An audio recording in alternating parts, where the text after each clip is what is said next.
Hi, I'm Ken Collins of Bad Shoe Productions. Now, I've been producing automotive how-to videos for more than 15 years. I try to come out with a new title about once a year, but recently I've decided to expand a little bit and produce and sell specialty tools. Now, in my videos, you'll see me use, common hand tools, a few commercially available tools, and some tools that I've made myself, and I show the customers how they can make their own. But every now and then I'll get an email from a customer saying, well, what would you charge to make a tool for me, like you use in the video? I want to get right in on, building the transmission. I don't want to spend a week or two hunting down a bunch of pieces of angle iron and drilling a bunch of holes. I want to get right in on my project. So I felt, well, maybe there's a market for some of these specialty tools. I'll call it, Bad Shoes Easy Tooling Products. And the tool that you see over and over in my videos, in the transmission videos, is my clutch spring compressor tool that I made out of just spare parts that was laying around the shop. And here it is right here. Again, if you have any of my transmission videos, you will have seen this. Works pretty good. It's based loosely on the old Ford tool that came out really in the 1950s. Here it is right here. I think you can buy it through OTC now. Works on, pretty much 90% of all the transmissions out there, but it does have some limitations. So in my little prototype that I made, I added a few provisions in there so it can really work on more types of clutch drums. So I made a refined version of that clutch pack tool. It's here on the table. I'm going to put it together and show you how to use it. All right, let me move these out of the way and we'll start putting my compressor together. And of course we'll start with the top plate. You can see it's got a center hole in it. That's where the big screw goes in that will be used to pull the tool down to compress the retainer. You have a slotted hole on one side and you have two sets of holes on the other side, outer and inner. Stands to reason if you're working on a smaller clutch, like a C4 direct clutch or AOD direct clutch, you'll use the inner holes here, and then of course the slotted one will be used to adjust. If you're working on a bigger clutch, what comes to mind maybe is a C6 rather, direct clutch, or the reverse low clutch on a C6, much larger clutch. You'll use the outer holes on this side, and again the slotted hole will be used to make the adjustment. So all of these little standoffs, you have three of them. I just call these the push rods. They have nuts that are already super glued into place, so you don't have to mess with those. So only the nuts on the opposite side will be used to lock the little push rods into place. So we'll start by, put a washer right on one of the push rods, and we'll install it on the top plate. I'll just use a nut on the top side for now. Another washer, and go in the other hole, put a nut there.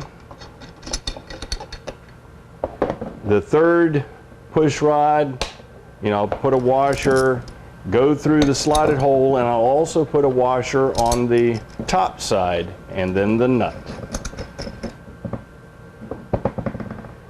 Okay, the clutch pack that we're going to work on will be an AOD forward clutch drum, and you can see it has this long hollow input shaft.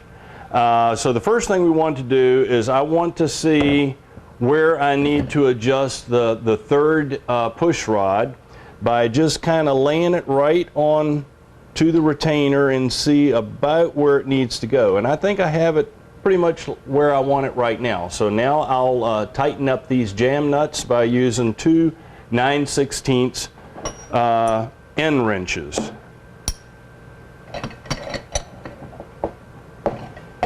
Okay, now we need to install the center rod.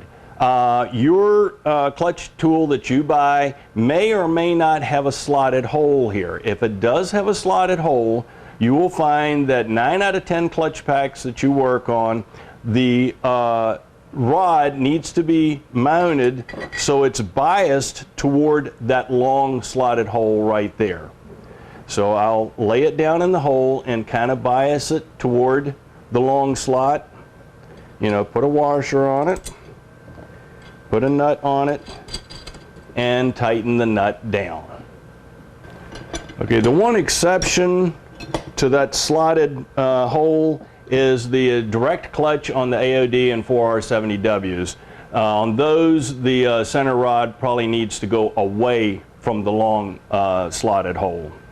All right, now because we're working on a AOD forward clutch drum, which has the long you know, input shaft that's hollow, the rod is not long enough. See, I put it down through there, it doesn't come out the other side. So this is a case where I have to use the extension. And all I do is just thread it in there finger tight. Just like that. Run it down through the hollow shaft.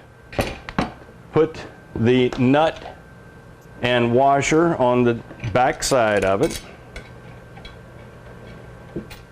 Okay, and now I need to put my little backup plate. And if you look closely, I've cut the slot here at an angle. Well, by doing that, I can just slide it right on. You can see I got to tilt it a little bit. And then when I lay it flush, it kind of locks it into place. So I'll lay it right like that, bring the nut up to it, and then we will adjust the push rods on the top so it lines up with the retainer. Okay, I've got it lined up pretty good. Now I'll start tightening up the nut on the back and compressing the retainer. Now it's very important. The retainer only needs to be compressed just far enough so the snap ring will clear the retainer. In many cases there's a little ledge or a shoulder, you know, on the drum, and if you try to over compress the retainer, you will just simply bend it. Now I'll just take my time and keep an eye on it and make sure that I'm only compressing it far enough to get that snap ring off. And I think that will do it right about there. There we go.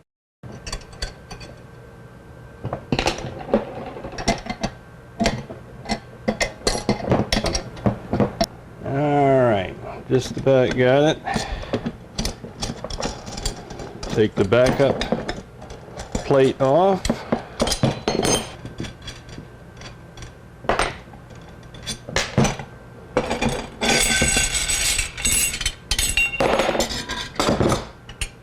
Now, of course, you would be disassembling the clutch pack and put new seals on the piston. You know, use your seal protectors, put it all back together, and you just simply reverse the order. But there is a couple things that you need to remember. If you look down in here, you'll see there's a little shoulder here. So you can see that when you put the retainer on, it only goes down so far. So again, you only compress it far enough to get that snap ring on. Another thing that you need to remember is the edge of this retainer will sometimes get hung in the snap ring groove as you're compressing it down. So as you're using the tool, you need to make sure that you keep it centered and that it doesn't get hung up in the snap ring groove.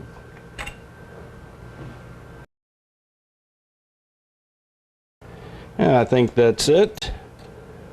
We'll take the snap ring pliers and install it. All right, now let me take the tool off.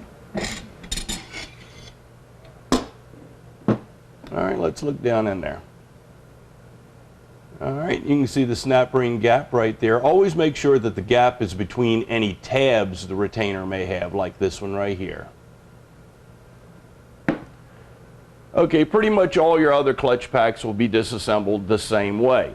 There are a couple odd ones. One that comes to mind is the 4R70W Ford clutch drum. Looks very much like this AOD drum, but instead of having a hollow shaft, it's got a solid shaft. You can still use the tool. You'll have to remove the center screw, then put the tool and the drum in your shop press or an arbor. Still will work just fine. Well, thank you very much for watching this first in a series of easy tooling products. And as always, good luck on your project.